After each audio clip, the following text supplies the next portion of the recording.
Hello everyone दोस्तों, फिर से एक नई वीडियो के साथ मैं हूं आपका होस्ट फारूक मसीह और अपने चैनल द जर्नी सीकर्स पे आप सबको खुशामदीद कहता हूं।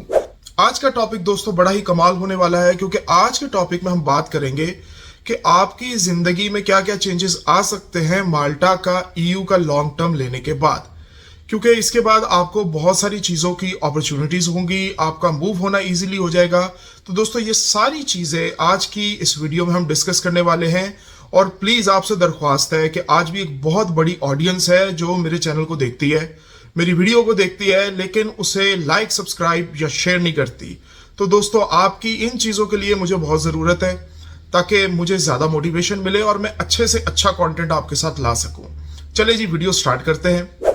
आज की वीडियो में हम बात करेंगे, केस हम स्टार्ट करेंगे कि आपको ईयू का लॉन्ग टर्म मिल गया है। आपको चाहे माल्टा के अंदर मिला है, आपको शेंजन के किसी और स्टेट में मिला है।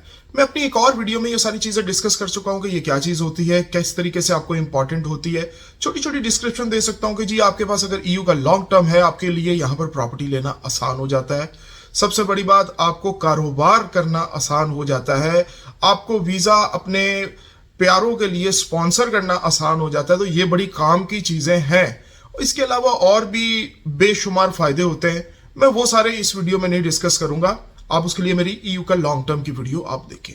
लेकिन बात इस वीडियो में ये होनी है जी कि अगर आपके पास ईयू का लॉन्ग टर्म है और आप चाहते हैं जी कि आप माल्टा से अब कहीं और चले जाएं, आप पासपोर्ट का इंतजार नहीं करना चाहते और आप सोचते हैं कि जी मैं किसी और जगह जाऊं और उसी जगह से अब मैं पासपोर्ट अप्लाई उसी जगह पे करूं, तो जी ये बिल्कुल पॉसिबल है। इसकी एक सिंपल शर्त है और आसानी आपके लिए यह है कि अब आपको वर्क वीजा नहीं चाहिए। ये आप क्लियर रखें। मैं शेंजन स्टेट्स की बात कर रहा हूं, इसमें मैं आयरलैंड की बात नहीं कर रहा। वो ईयू में जरूर आता है लेकिन वो शेंजन स्टेट नहीं है। तो जो कंट्रीज जो कि ईयू की शेंजन स्टेट्स हैं वो लॉन्ग टर्म ट्रीटी को भी एक्सेप्ट करते हैं, मोस्ट ऑफ देम।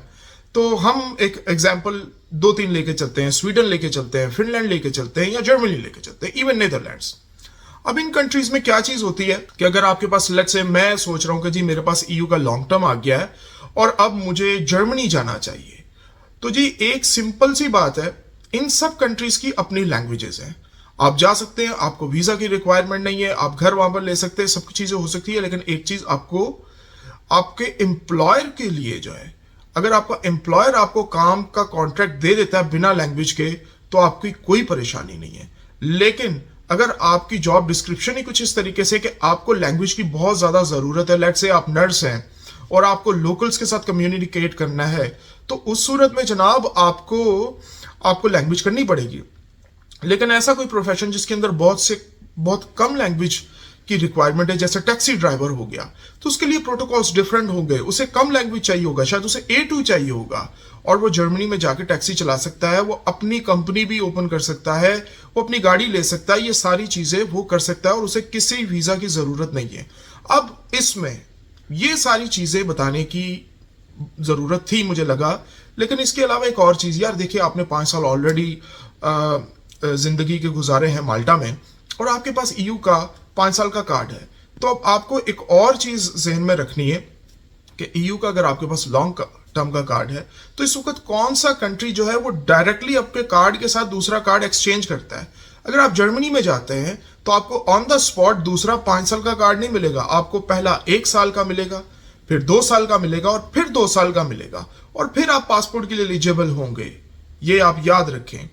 और इसी तरीके से नीदरलैंड्स में है कि आपने 1 साल का लेना है, फिर 2 साल का और फिर 2 साल का।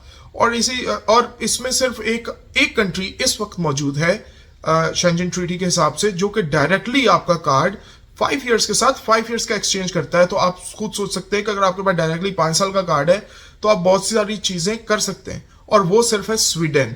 और इसमें फिनलैंड भी आता है, वो आपके साथ 3 साल और फिर 2 साल का कार्ड करता है। और इसी के दरमियान अगर लगातार आप स्वीडन में 3 साल रहते हैं तो आप सिटीजनशिप भी अप्लाई कर सकते हैं, क्योंकि आपके पास ऑलरेडी ईयू का लॉन्ग टर्म कार्ड है।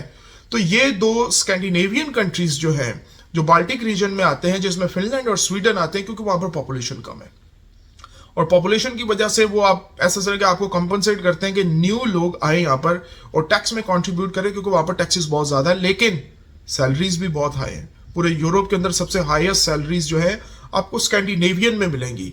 तो आज की इस वीडियो का मकसद ये था कि आप जान सके कि आपको ईयू का लॉन्ग टर्म लेने के बाद सही डेस्टिनेशन कौन सी लेनी है। लैंग्वेज तो आपको सब जगह पे करनी पड़ती है, लेकिन और एक और बात बताऊं, स्वीडन का फिलहाल तक इस साल से मैं कुछ कह नहीं सकता, फिलहाल करंटली आपको कोई लैंग्वेज की शरात नहीं है अगर आप पासपोर्ट अप्लाई करना चाहते हैं। और ये स्कैंडिनेवियंस में सब इंग्लिश बोलते हैं, मैंने उनके साथ काम किया है, काफ़ी देर रहा हूं और बहुत अच्छी इंग्लिश बोलते हैं। आपको फील नहीं होगा कि ये बंदे की नेटिव लैंग्वेज अलग है। तो ये आप याद रखें। हाँ जी, मौसम ज़रूर आपको परेशान करेगा क्योंकि बहुत ज़्यादा सर्दी होती है, टोटली नॉर्थ है, लेकिन काम की बात यह है कि आपको एक अच्छा रोजगार, एक अच्छी जिंदगी और जल्दी पीआर मिल सकती है ईयू के लॉन्ग टर्म के बाद। तो दोस्तों, उम्मीद करता हूं कि ये वीडियो आपको पसंद आई होगी। मजीद ऐसी इंफॉर्मेटिव वीडियोस के लिए प्लीज मेरे चैनल को लाइक, सब्सक्राइब और शेयर करना ना भूलिए। Thank you very much. Good bye.